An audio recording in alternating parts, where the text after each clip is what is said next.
Oi, esse é um vídeo da disciplina de Cordados 1.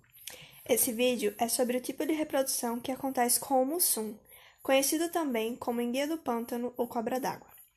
Ele apresenta o hermafroditismo sequencial como principal forma de propagação da espécie. Bom, antes de entrar mais nesse assunto, vamos falar um pouco sobre o personagem principal desse vídeo. Esse bichinho, ele está muito bem distribuído do norte da Argentina até o México. E aqui no Brasil, ele está tão bem adaptado que pode ser encontrado em quase todo o território brasileiro. Bom, ele vive em água doce, podendo ser encontrado em diferentes hábitats, como em córregos,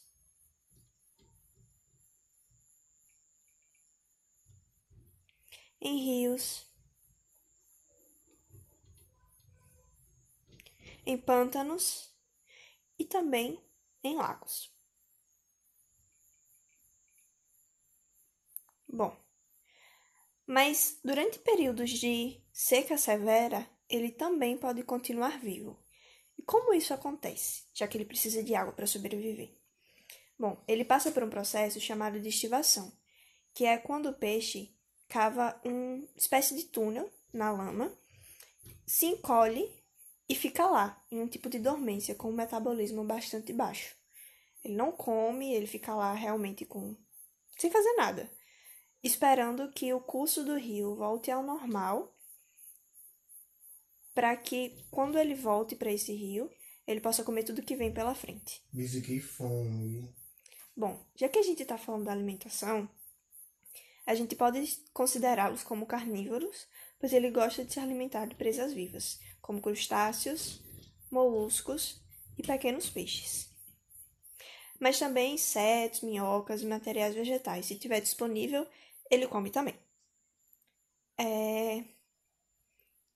Esse bichinho, ele possui um corpo atenuado, como podemos ver. Os olhos estão à frente da cabeça. Não possui nadadeiras pares e nem escamas. Ele respira através da faringe vascularizada. E agora que a gente já conhece mais o peixinho mussum, vamos entender melhor como ele se reproduz. Dentro dos peixes teleósteos, os padrões de sexualidade são muito variados e dependem tanto da genética como do ambiente. Cerca de 50% dos teleósteos tropicais apresentam hermafrodismo. Mas então, o que é o hermafroditismo? Bom, o hermafroditismo é considerado funcional quando uma parte da população possui os dois sexos simultâneos sequencialmente.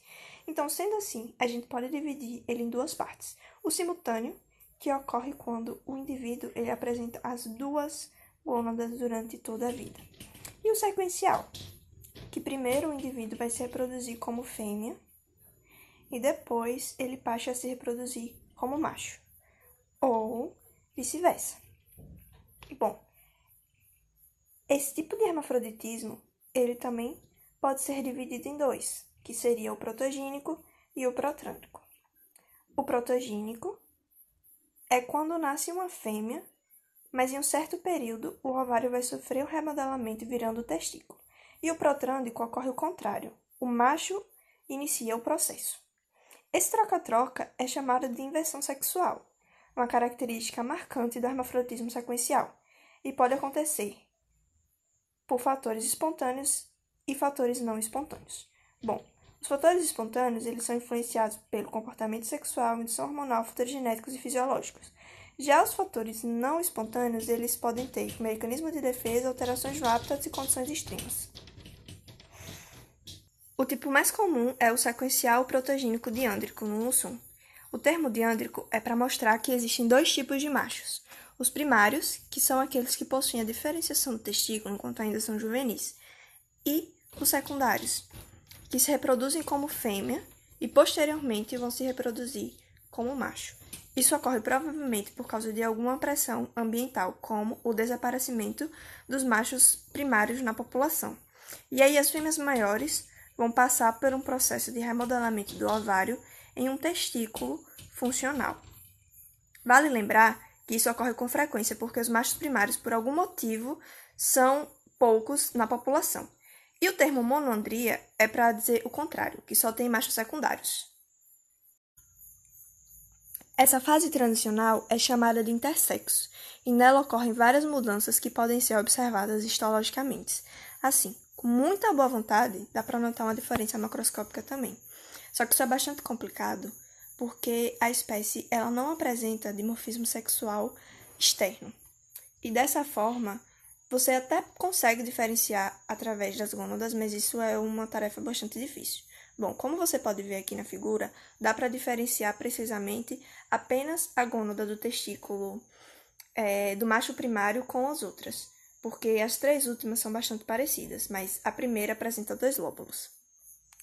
E aí, nós temos mudanças muito marcantes que são a desorganização da estrutura gonadal padrão, a degeneração de células somáticas germinativas e estruturas associadas ao primeiro sexo, a intensa proliferação do tecido intersticial com estrutura típica do segundo sexo, a proliferação da célula germinativa no segundo sexo e a presença de macrófagos e granulócitos, que são responsáveis por remover as partículas provenientes da degradação celular e reabsorver esses restos teciduais. Pois bem, dado um panorama geral sobre o que acontece no intersexo, vamos entrar agora nas fases mais específicas desse mecanismo, começando pela maturação do ovócito. Bem, o primeiro acontecimento é o aparecimento das ovogônias dentro do ovário. Logo em seguida, ovócitos perinucleolares começam a aparecer, e não demora muito para que uma vitelogênese endógena aconteça, aparecendo com isso vesículas de vitelo. Esse vitelo é uma forma de reserva para a nutrição inicial do embrião, constituída de glicoproteínas e polissacarídeos. Com o passar do tempo, o número desses ovócitos vitelogênicos começa a se multiplicar. Na gonada madura, é bem visível a presença de ovócitos astrésicos, caracterizados por uma zona pelúcida desregular ou até totalmente desprendida do óvulo, formando um espaço extravascular muito visível. Os que ainda não foram eliminados vão sofrer degeneração para serem absorvidos. E essa reabsorção é caracterizada por uma ruptura da zona pelúcida, uma hipertrofia das células foliculares, desorganização e perda da forma arredondada e reabsorção do conteúdo ovular pelas células foliculares. Bem, vamos abordar agora, mais especificamente, o que acontece no intersexo. De início, é apresentado no ovário uma intensa desorganização celular, onde as células que estão nesses locais vão começar a se desgrudar e a se degenerar. Em seguida, nós vamos ter uma atresia dos ovócitos. Mas o que seria isso? Bem, essas células vão começar a entrar no processo de involução e degeneração. Teremos agora a introdução do primeiro elemento masculino, onde, nos interstícios desse ovário que está em degeneração, vai começar a aparecer células estereoidogênicas. Logo após, nas lamelas dos ovários vão aparecer cistos contendo espermatogônias. O que é que essas espermatogônias contêm? Espermatozoides responsáveis pela reprodução. Muito bem. Dado o fim ao processo, ocorreu já a transformação do ovário funcional da fêmea em um testículo, dando característica própria de um macho secundário. E agora nós vamos apresentar um esquema didático que, com muita imaginação, vocês vão conseguir ver a modificação do ovário funcional maduro em um testículo funcional do macho secundário. Lembrando que durante todo esse processo, macrófagos e granulócitos estavam rondando esses espaços e reabsorvendo todos os resíduos teciduais decorrentes desse processo.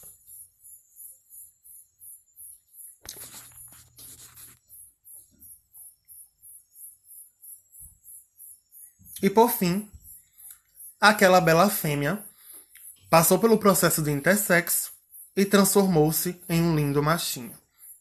E esse foi o vídeo. Obrigado pela atenção.